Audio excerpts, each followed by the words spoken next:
Hi, I'm Eric. And I'll get started. What is this stuff? Bring it up. Is it on? Don't think of any names for what this stuff is. Just think, oh, if I'm touching it, what does it feel like? Or, I mean, this is my son's first time ever seeing this stuff in this video. It's cold. What do I do? If I touch it, what happens? What's its structure? Seeing through the eyes of the first time can help us to see with the beginner's mind. What is this stuff? It's got little strings on it. It's the first time I've ever seen it. Some kind of pollen floating around in my mom's hand. Frozen in this video, but not in real life. It wasn't frozen. Seeing with the beginner's mind can really help us to reinterpret the world, not for what someone told us it is, but for what we imagine it could be. I did not usually used to see my surroundings as something I could remix and change. But I visited the Guaymi natives in Costa Rica 8 years ago. And when I went there, they didn't see a tree as a tree. They're like, oh, a tree, yes, this is a bed. And I'm like, it's a bed. They're like, yes, look, we chop here, we cut there. Look, we made you a bed. You didn't have one, now you have one. And oh yeah, those chigger bites on your legs. Oh, look, there's medicine right here. That's medicine, yes. You just take this leaf and you do this, and we rub it. Oh, that feels so much better, thank you. And I watched this woman for 2 days peel little threads off of a palm frond, because palm fronds have threads in them. I didn't know that, but. And then roll them together to make strings, and then weave the strings together, and all of a sudden a fabric started to appear.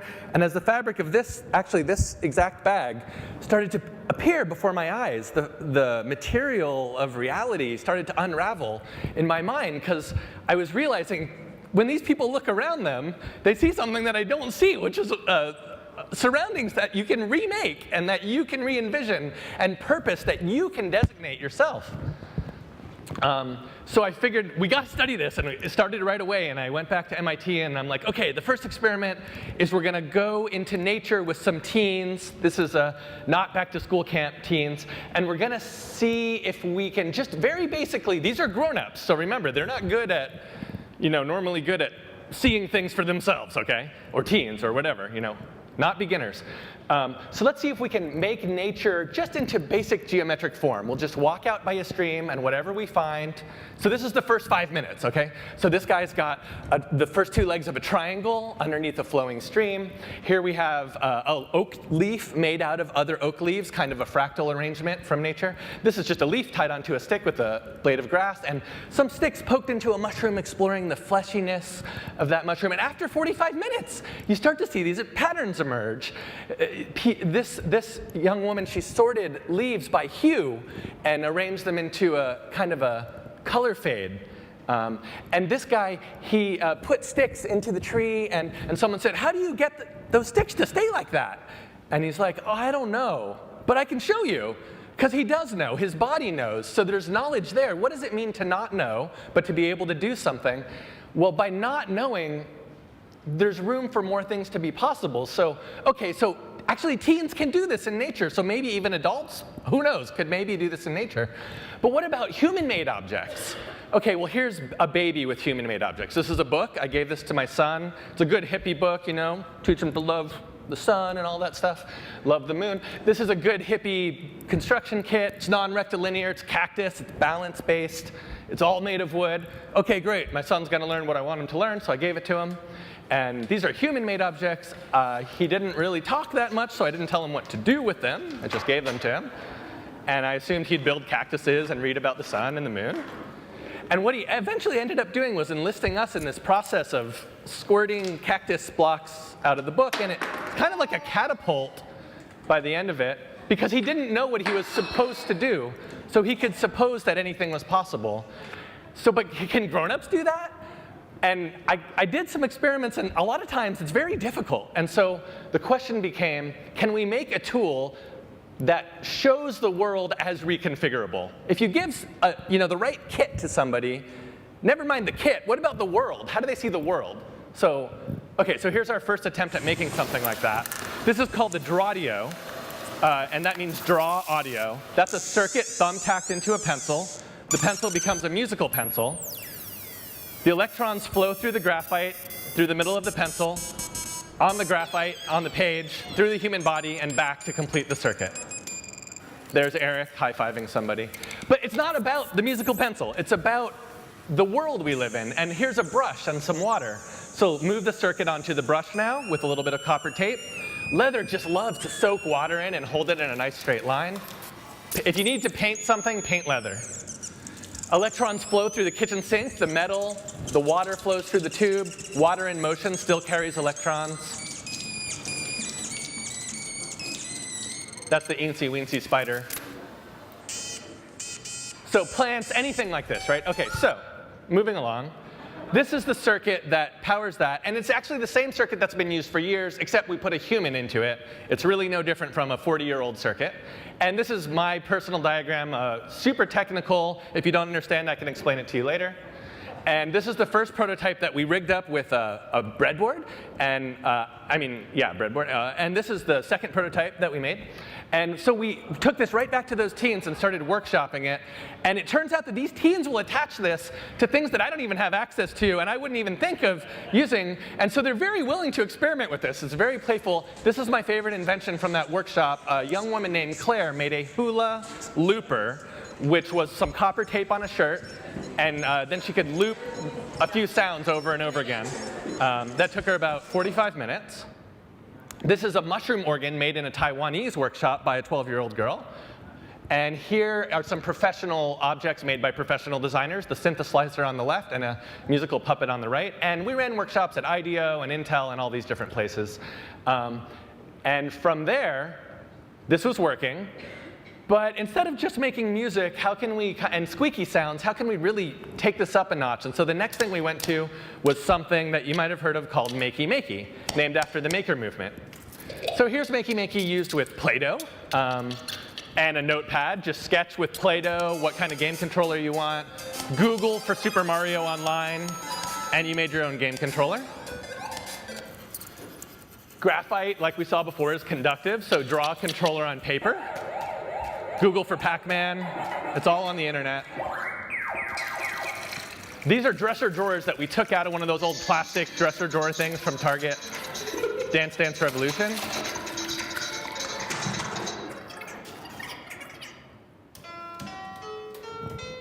And you can make musical instruments too, and we'll see some of that right now. All right. Thank you. So this part that I get to do next is really fun. We are going to give you a live demo of the Makey Makey technology that Jay just introduced, and we're going to use it to make a musical instrument. John Maida's demonstration was a really wonderful metaphor, but this is going to be the real thing. If we could mute that. Thanks. So instead of turning people into a simulated computer, we're actually going to make a musical instrument out of actual people.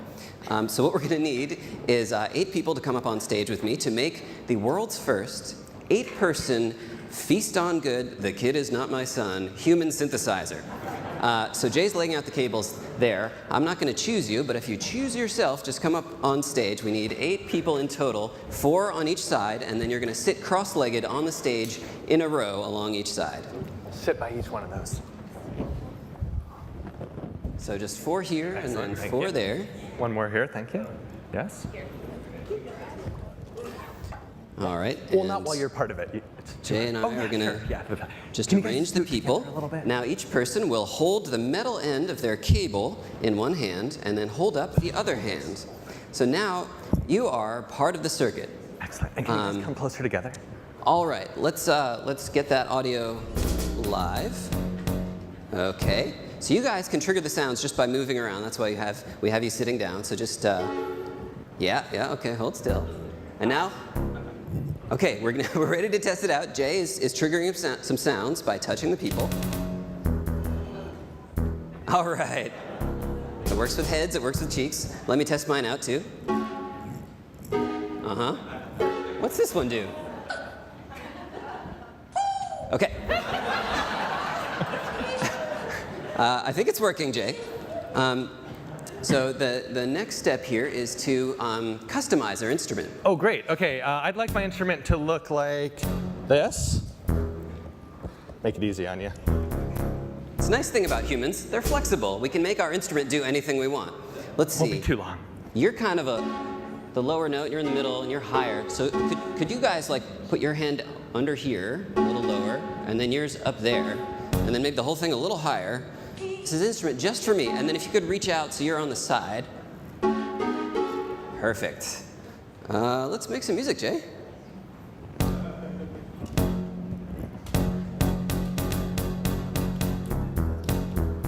Oh, yeah.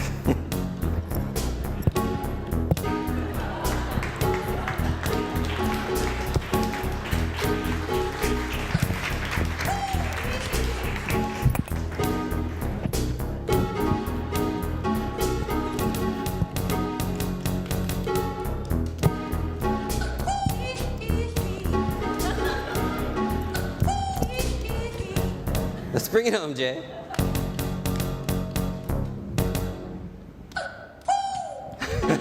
Thank you. Thanks to our human synthesizer.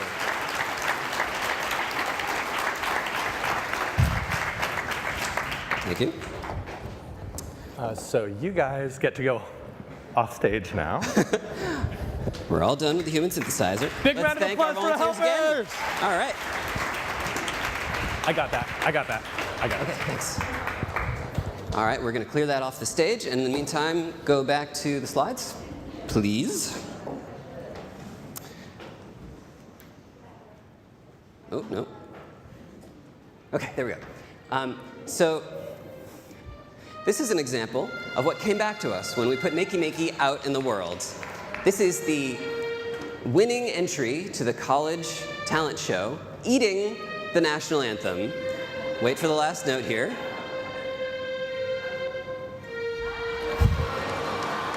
I love how, to sustain the note, he had to hold it onto his face. So here's another example. You can make music with plants. This is the plant drums. Here's a video from Thailand, a piano made out of flowers. The piano that you play with your feet with multiple people, it works with your socks. That's from a high school. Here's the musical gloves that you play with your fingers. I love the miniature drums. Those are made partly with Play-Doh, paper, foil, and the Makey Makey box itself. The balloon-a-phone, when the balloons hit the ceiling, they trigger sounds. This is a musical painting, a collaboration between me and Sophia Bruckner, another Media Lab student. It's acrylic paint and conductive paint. This is from Pizza Hut, Canada, exploring the affordances of both pizza and dipping sauces as a musical instrument. And this last one is our friend Jay Views, an electronic musician. The carrot spinning on the turntable triggers sounds. There's some musical grapes as well. It's actually a cover of a Massive Attack song called Teardrop on the strawberries there. A little kiwi action. And now he's really jamming out on the eggplant drums in combination with his MIDI controller. I love the combo there. So that's just a few examples of the things that came back to us when we put our invention kit out in the world. One of the things I really care about is helping people become engaged in meaningful creative experiences with music. And so it's really exciting to see all this incredible variety come to us of musical instruments that we wouldn't have imagined possible. I'm going to hand it back to Jay now to show you some more. So those are some of the musical instruments you can make with Makey Makey. Here's some of the inventions, just a couple that people have brought to us. And I love this one because, again, we have a human in the diagram, very important, and it was a little brother drawing this for his older sister. His older sister was having a birthday party, and she wanted to have a slideshow, but she also really loved the trampoline, and her brother designed a slideshow advancer trampoline controller for her. And I just thought that his care that he put into this, to even think to do that, was so beautiful. And here's a really serious invention. This dad made a controller for his son who had cerebral palsy, and it's really expensive to buy these custom controllers. And you know, the use of your hands changes over time, and it's expensive to buy new ones or to reconfigure them. So this dad was just going to configure it, you know, his own way, so his son could read digital comic books and surf the web. And as long as, you know, people are submitting these really serious things, we thought, God, we really better put a serious warning label on this box, because we don't want corporations to start crumbling and governments to be overthrown without people being warned ahead of time that this kind of thing could definitely happen. And as soon as you open the box, you're hit with this message, which is kind of what we're all about here, is that the world you live in is a construction kit. if you choose to see it that way, and if you enact it that way, you can design meaning. You can designate meaning. That's what the word design means, designation of meaning. And you can choose your own purpose in the world. And if you practice that often enough, then the landscape you live in starts to look like something that you can transform, something you can use to make something else. A world that you can envision, a world that all of us can envision together. So the next time you're going up an escalator and you drop a peanut M&M, as happens from time to time, don't pick it up. Instead, take something else out of your pocket, throw it down. Here's some chapstick. That's not an M&M. That's not an escalator. It's an M&M and chapstick surfboard. And next time you're in your front yard, like I was 3 days ago, and you see some flies, maybe they're not regular flies. Maybe they're voice-activated flies. And so if you have some voice-activated flies in your yard, then for God's sake, play them some Black-Eyed Peas.